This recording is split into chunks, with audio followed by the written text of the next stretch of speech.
vitrail. Cette verrière à vue d'âmes et aux barons, étincelant d'azur, d'or, de flammes et de nacre, inclinés sous la dextre auguste qui consacre l'orgueil de leurs cimiers et de leurs chaperons. Lorsqu'ils allaient, au bruit du corps ou des clairons, ayant le glaive au poing, le gerfaut, le sacre, vers la plaine ou le bois, Byzance ou Saint-Jean d'Acre, partir pour la croisade ou le vol des hérons.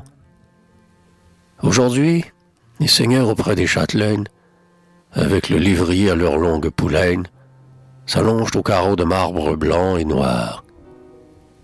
Ils gisent là, sans voix, sans geste et sans ouïe, et de leurs yeux de pierre, ils regardent sans voir la rose du vitrail toujours épanouie.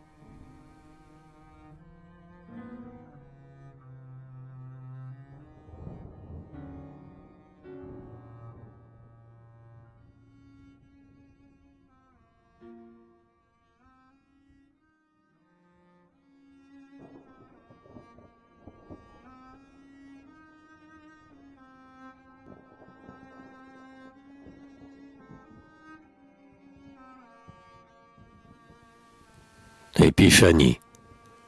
Donc Balthazar, Melchior et Gaspard, les rois mages, chargés de nefs d'argent, de vermeil et d'émaux, et suivis d'un très long cortège de chameaux, s'avancent, tels qu'ils sont dans les vieilles images. De l'Orient lointain, ils portent leurs hommages, au pied du Fils de Dieu né pour guérir les maux que souffrent ici-bas l'homme et les animaux. Un page noir soutient leur robe à ramages. Sur le seuil de l'étable où veille Saint-Joseph, ils ôtent humblement la couronne du chef pour saluer l'enfant qui rit et les admire. C'est ainsi qu'autrefois, Auguste César sont venus, présentant l'or, l'encens et la myrrhe, les rois mages Gaspard, Melchior et Balthazar.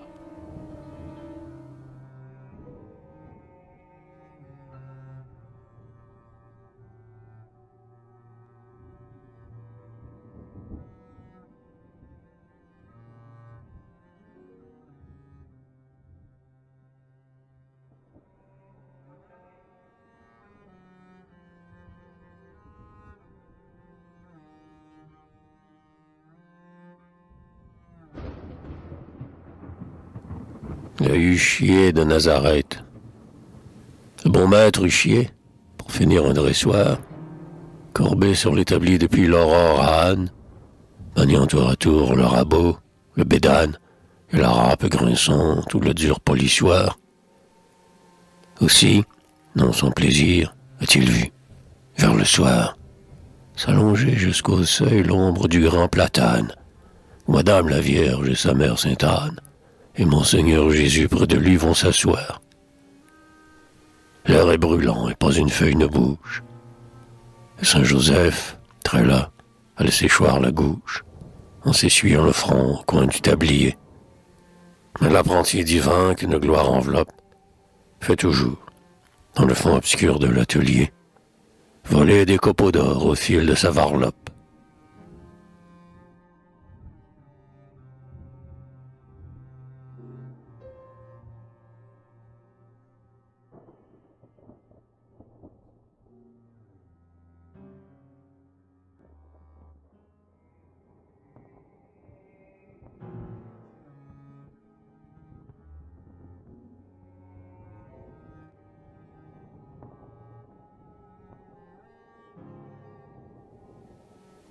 Les stocks. Au pommeau de l'épée on lit Calixte, pape. Le tiers, les clés, la barque et le tramail blasonnent en relief de somptueux travail. Le bœuf héréditaire armoyé sur la chape. À la fusée, un dieu païen, fourne ou priape, rit, engainé d'un lierre à graines de corail, et l'éclat du métal s'exalte sous les mailles, si clair que les stocks brillent encore plus qu'ils ne frappent. Maître Antonio Pérez, de Las Heras Forja, ce bâton pastoral pour le premier Borgia, comme s'il pressentait sa fameuse lignée. et ce glaive dit mieux qu'Ariostus Sanazar, parle aussi de Salamélor de sa poignée, le pontife Alexandre ou le prince César.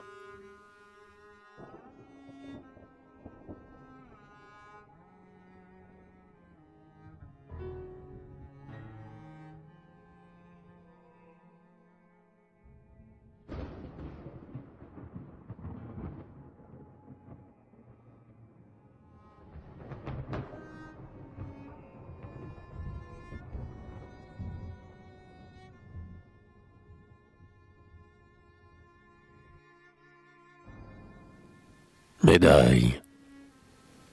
Seigneur de Rimini, vicaire et podestat, son profil d'épervier vit, s'accuse au recul, à la lueur des rangs de fauve crépuscule, dans l'orbe où Matthéo de Pastis l'incrusta.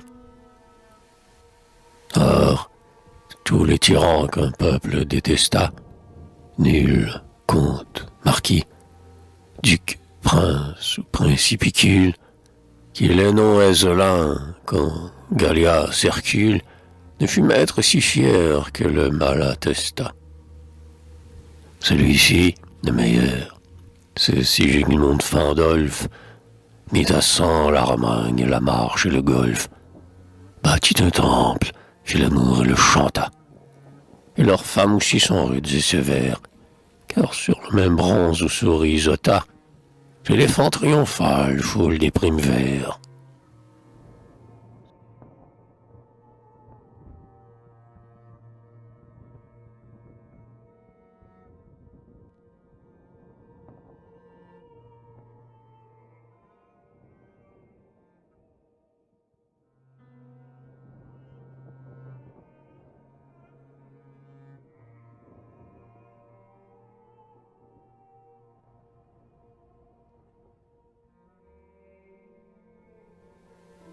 Suivant Pétrarque, vous sortiez de l'église et, d'un geste pieux, vos nobles mains faisaient l'aumône aux populaires, et sous le porche obscur, votre beauté si claire, vos pauvres éblouis montraient tout l'or des cieux.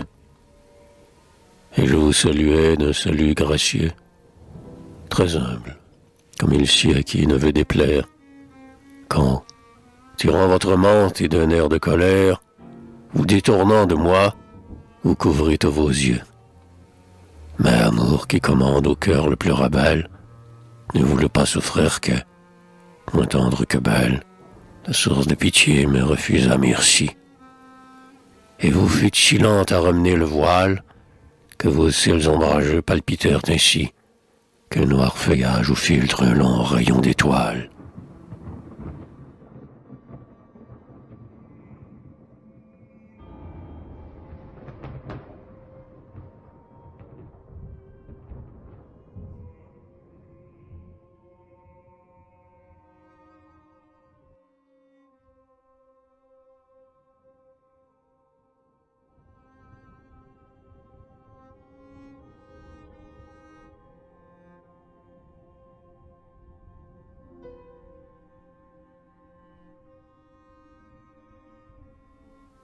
Sur le livre des amours de Pierre de Ronsard, jadis plus d'un amant, au jardin de Bourgueil, a gravé plus d'un nom dans l'écorce qu'il ouvre, et plus d'un cœur, sous l'or des hauts plafonds du Louvre, à l'éclair d'un sourire a tressailli d'orgueil.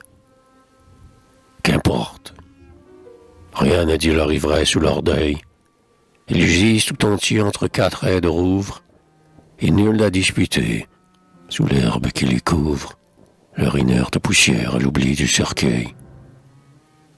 Tout meurt.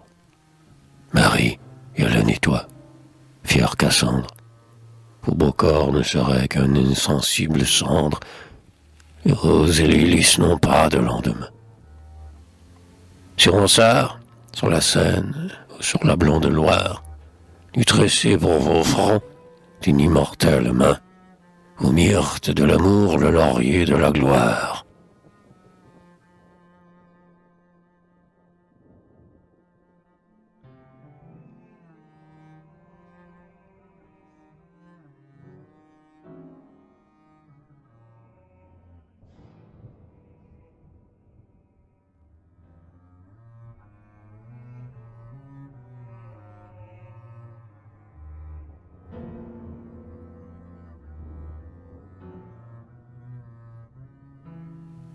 la belle Viole. À vous, troupe léger, qui d'elle passager, par le monde volé. Accoudé au balcon d'où l'on voit le chemin, qui va des bords de Loire aux rives d'Italie, sous un pâle rameau d'olive, son front plie. La violette en fleurs se fanera demain. La viole que frôle encore sa frêle main, charme sa solitude et sa mélancolie, et son rêve s'envole celui qui l'oublie, en foulant la poussière rougit l'orgueil romain. C'est celle qu'il nommait sa douceur angevine, sur la corde vibrante erre l'âme divine, quand l'angoisse d'amour étreint son cœur troublé. Et sa voix livre au vent qui l'emporte loin d'elle, et le caresseront peut-être l'infidèle, cette chanson qu'il fit pour un vanneur de blé.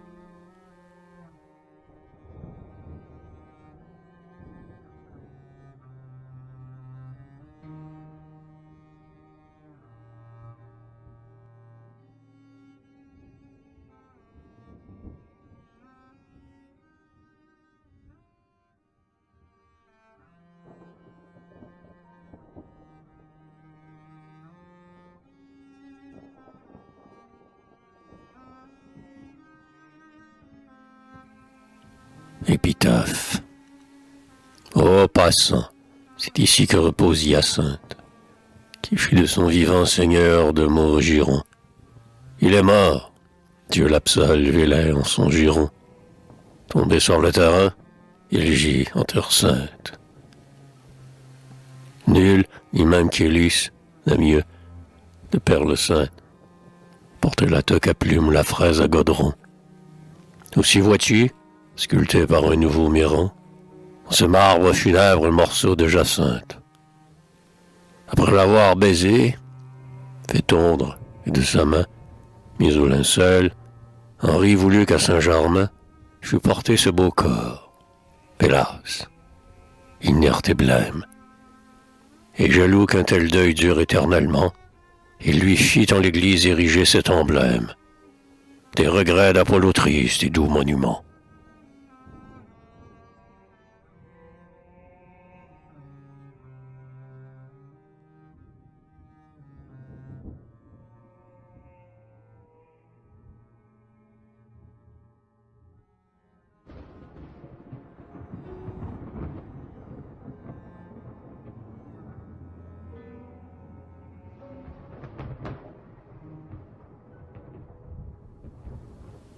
Vélin doré, vieux maître relieur, lors que tu ciselas, au dos du livre et dans l'épaisseur de la tranche, n'a plus, malgré les fers poussés d'une main franche, la rutilante ardeur de ses premiers éclats.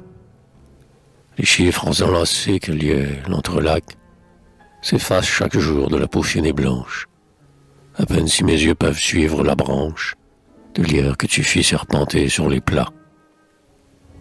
Mais cet ivoire souple et presque diaphane, Marguerite, Marie, ou peut-être Diane, de leurs doigts amoureux l'ont jadis caressé, et ce velin pâli que d'oracle Vicève évoque, je ne sais par quel charme passé, l'âme de leur parfum, l'ombre de leurs rêves.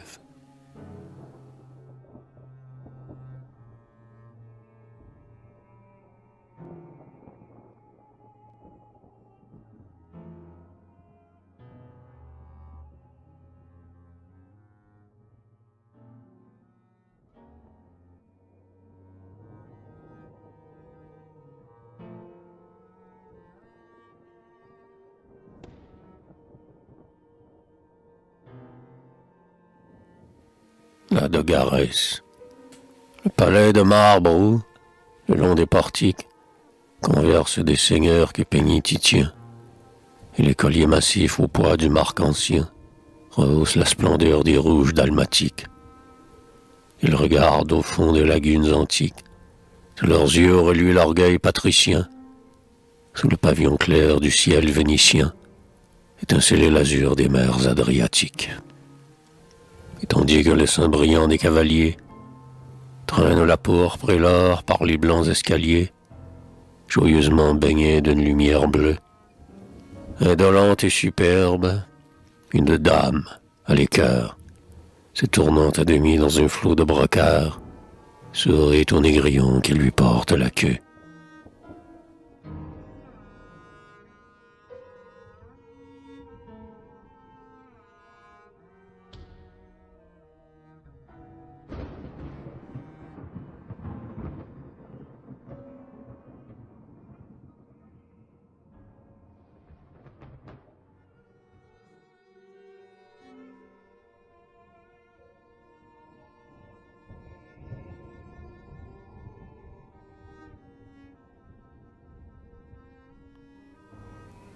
Sur le pont vieux, le vaillant maître orfèvre, à l'œuvre des matines, faisait de ses pinceaux doux s'égoutter l'émail, sur la peigne iolée ou sur l'or du fermail, épanouir la fleur des devises latines. Sur le pont, au son clair des cloches argentines, la cape coudoyait le froc et le camail. Le soleil montant dans un ciel de vitrail mettait un nimbe au front des belles florentines. Éperon rêve ardent qui les savait charmer, les apprentis, pensifs, oubliaient de fermer les mains des fiancés au chaton de la bague, tandis que d'un burin trempé comme un stylet, le jeune Céligny, sans rien voir, ciselait le combat des titans au pommeau d'une dague.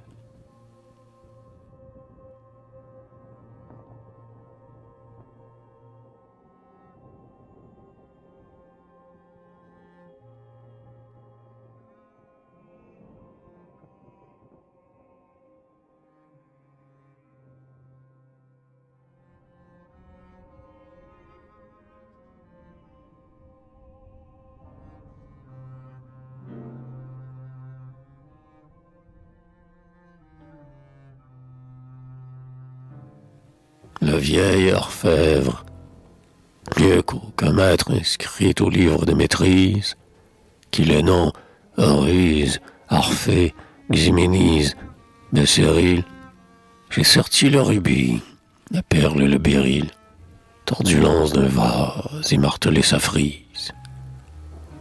Dans l'argent, sur l'émail ou le paillon cerise, j'ai peint, j'ai sculpté, mettant l'âme en péril, au lieu de Christ en croix et du sang sur le grill. Ou honte, bacussive ou danaille surprise. J'ai de plus d'un estoc d'amasquiner le fer, pour lever l'orgueil de ses œuvres d'enfer, aventurer ma part de l'éternelle vie.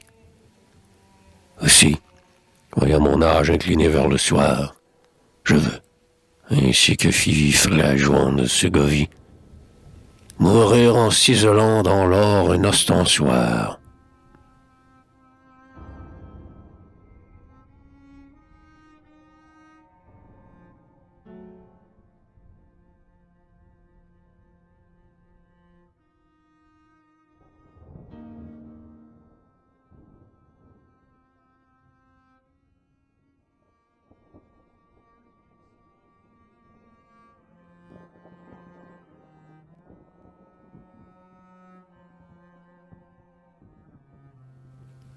L'épée, crois-moi, pieux enfant, suis l'antique chemin.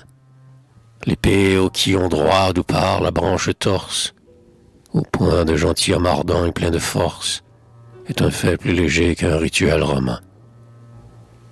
Prends-la, l'hercule d'or qui tiédit dans ta main, aux doigts de tes aïeux ayant poli son torse, gonfle plus fièrement, sous la splendide écorce, les beaux muscles de fer de son corps surhumain. Brandis-la, l'acier souple en bouquet d'étincelles, pétille. Elle est solide, et sa lame est de sel, qui font courir au cœur un orgueilleux frisson, car il porte au creux de sa brillante gorge, comme une noble dame un joyau, le poinçon de Julian de Lorey, le prince de la forge.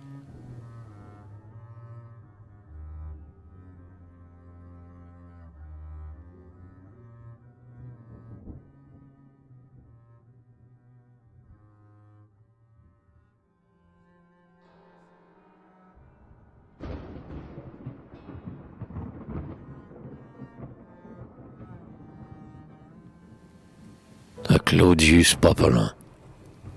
Dans le cadre de plomb des fragiles verrières, les maîtres d'autrefois ont peint de hauts barons, et, de leurs doigts pieux tournant leurs chaperons, ployaient l'humble genou des bourgeois en prière.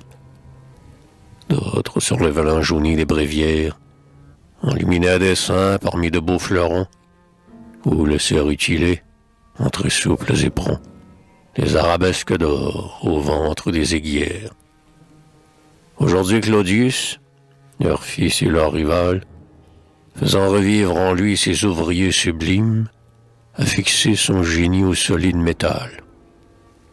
C'est pourquoi j'ai voulu, sous l'émail de mes rimes, faire autour de son front glorieux verdoyé, pour les âges futurs, l'héroïque laurier.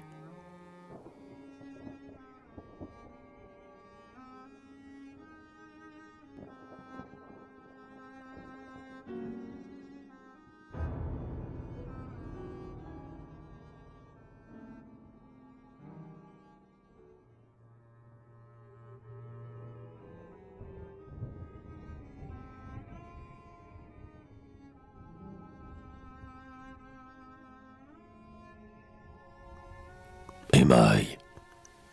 Le four rugit. La plaque est prête. Prends ta lampe, modèle le paillon qui s'irise ardemment, et fixe avec le feu dans le sombre pigment la poudre étincelante où ton pinceau se trempe. Dis, ceindras-tu de myrte ou de laurier la tempe, du penseur, du héros, du prince ou de l'amant? Par quel dieu feras-tu, sur un noir firmament, cabre et l'hydre écaillé ou le glauque hippocampe?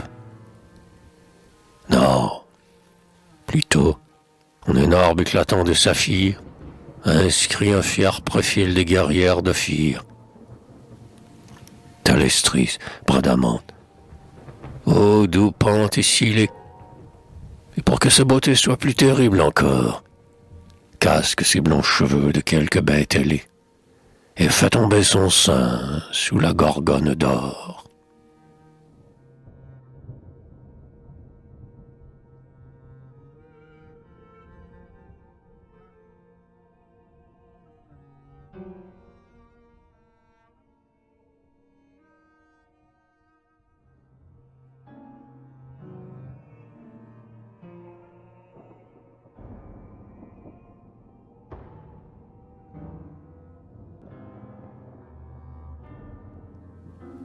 Rêve d'émail.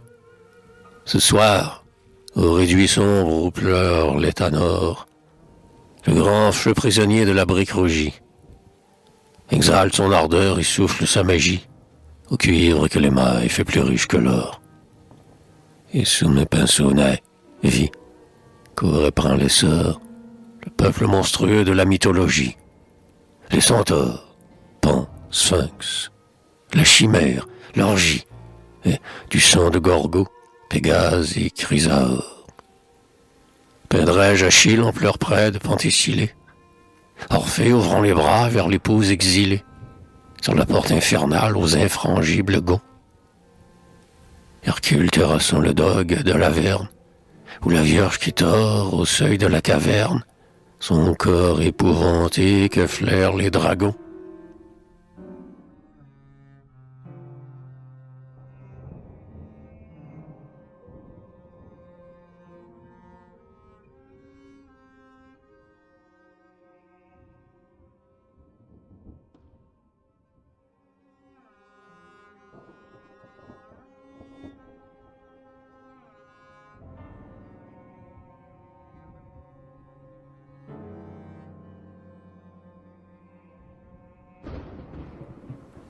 Les conquérants, comme un vol de gerfour du charnier natal, fatigués de porter leur misère aux teignes, de Palos de Maguire, aux tiers et capitaines, partaient, ivres d'un rêve héroïque et brutal.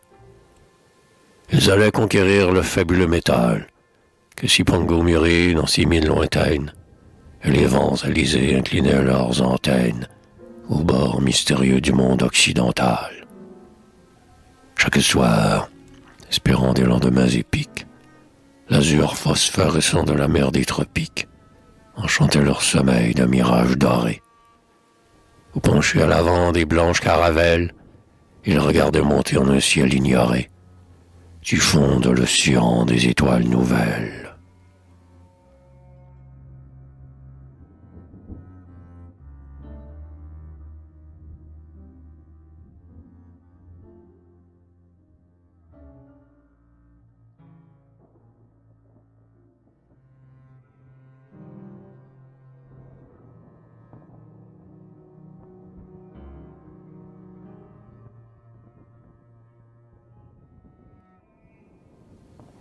Jouvence, jouant de Ponce de Léon, par le diable tenté, déjà très vieux et plein des antiques études, voyant l'âge blanchir ses cheveux courts et rudes, prit la mer pour chercher la source de santé.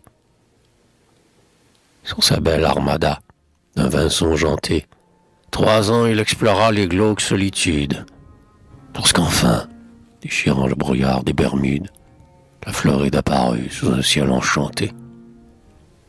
Et le conquistador, finissant sa folie, vint planter son pennon d'une main affaiblie dans la terre éclatante où s'ouvrait son tombeau. Vieillard, tu fus heureux, et ta fortune est telle que la mort, malgré toi, fit ton rêve plus beau. La gloire t'a donné la jeunesse immortelle.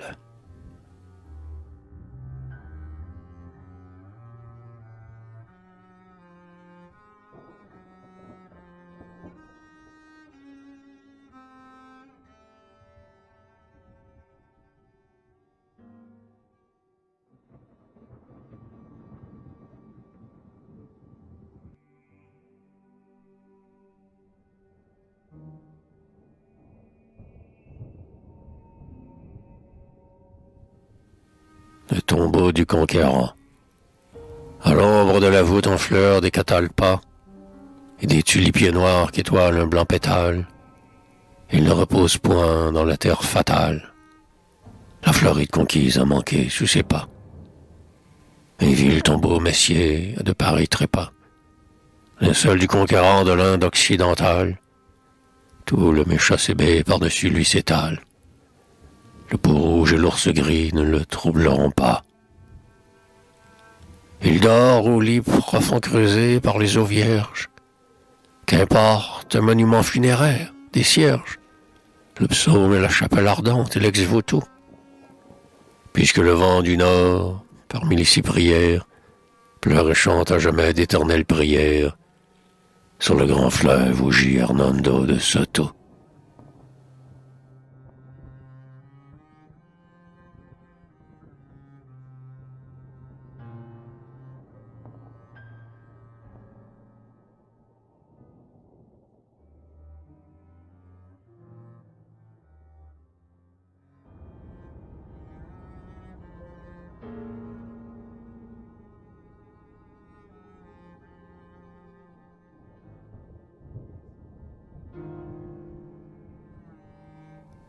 Carolo Quinto Imparante.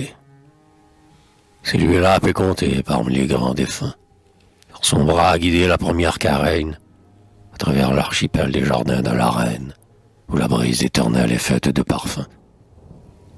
Plus que les ans, là-haut les acres embruns, les calmes de la mer embrasée sereine, et l'amour et le froid de l'antique sirène ont fait sa barbe blanche et blancs ses cheveux bruns. Castille a triomphé par cet homme, et ses flottes ont sous lui complété l'empire sans pareil, pour lequel ne pouvait se coucher le soleil.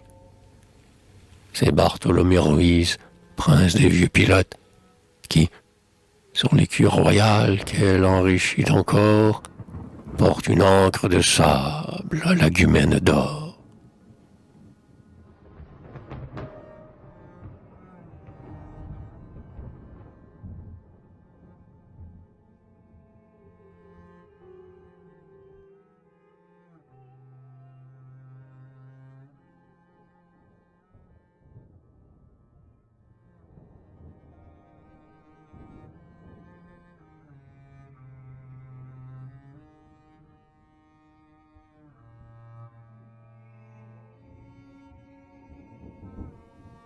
ancêtre, la gloire sillonnée de ses illustres rides, les visages hardis de ce grand cavalier, qui porte sur son front que nul n'a fait plier le hâle de la guerre et des soleils torrides.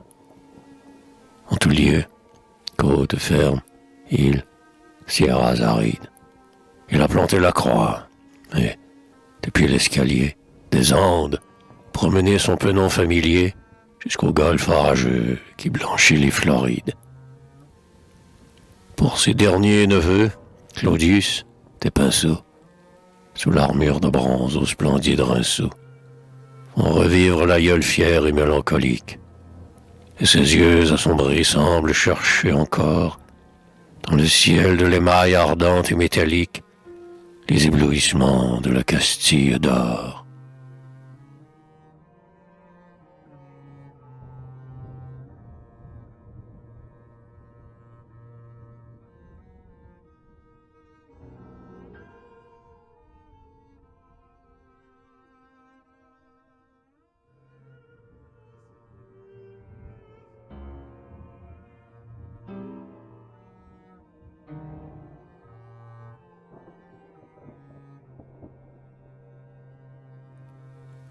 Un fondateur de ville. Là de poursuivre en vain l'ophir insaisissable, tu fondas, en un pli de ce golfe enchanté, où l'étendard royal par tes mains fut planté, une Carthage neuve au pays de la fable. Tu voulais que ton nom ne fût point périssable, et tu crus l'avoir bien pour toujours cimenté, à ce mortier sanglant dont tu fis ta cité. Mais ton espoir, soldat, fut bâti sur le sable. Carthagène étouffant sous le torride azur, avec ses noirs palais voit s'écrouler ton mur, dans l'océan fiévreux qui dévore sa grève. Et seul, ton cimier brille, ô conquistador, héraldique témoin des splendeurs de ton rêve, une ville d'argent qu'ombrage un palmier d'or.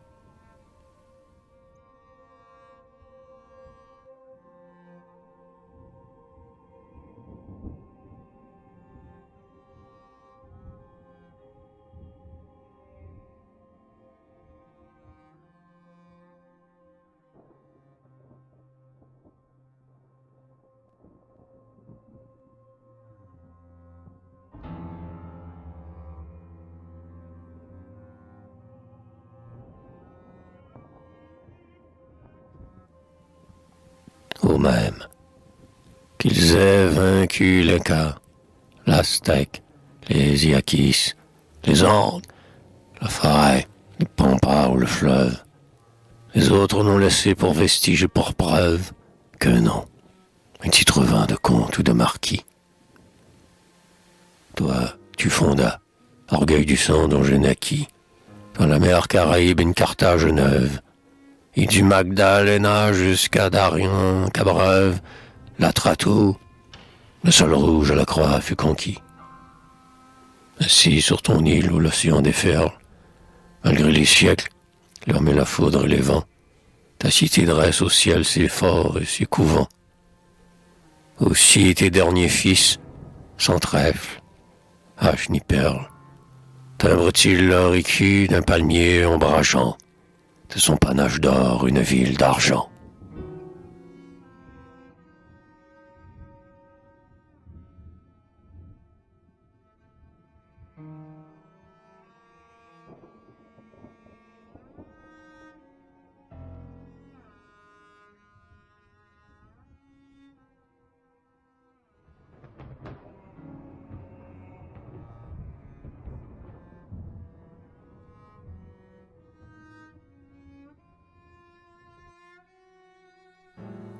À une ville morte, morne ville, jadis reine des océans. Aujourd'hui le requin poursuit en paix l'escombre, et le nuage errant allonge seul des ombres. Sur ta rade roulaient les galions géants. Depuis Drake et l'assaut des Anglais mécréants, tes murs désemparés croulent en noir décombre, et, comme un glorieux collier de perles sombres, des boulets de pointillement entre les trous béants.